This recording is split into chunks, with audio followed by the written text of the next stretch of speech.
सांगितलं, पण मी थोडंसं टेन्शन घेतलेलं. 10 मिनटं तर मी ना अक्षरशः ना म्हणजे असं आता तुम्हाला सांगते पुढं, पण 10 मिनटं, फक्त 10 मिनटं मी कानाला आले. मी उशी होती ना अशी झोपलेले, तर अचानक असं कानाला काहीतरी चावल्यागत झालं. तर पटकन असं हात हे बघितलं तर गोम. बापरे, माझ्या अंगाला काटा आला. मी ना अक्षरशः ताई मी तिथंच पूर्णपणे हे झाले, ब्लँक झाले, एकदम ब्लँकच झाले होते. मला काही सुचना. तेवढ्या ह्याच्यामध्ये मी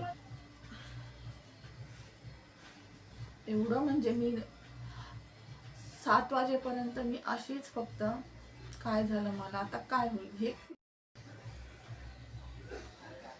हॅलो, नमस्कार, श्री स्वामी समर्थ. कशा आहात सर्व? मस्त ना? तर मस्त असायला पाहिजे. तर आज माझ्या एका नवीन ब्लॉगमध्ये माझ्या गोड ताईंचे मैत्रिणीचे खूप मनापासून स्वागत आहे. ताईंनो, तुम्ही म्हणतात ताई आज अर्जंटमध्ये व्हिडिओ बनवला किंवा असा अवतार, तर कारणच असं होतं ताईंनो,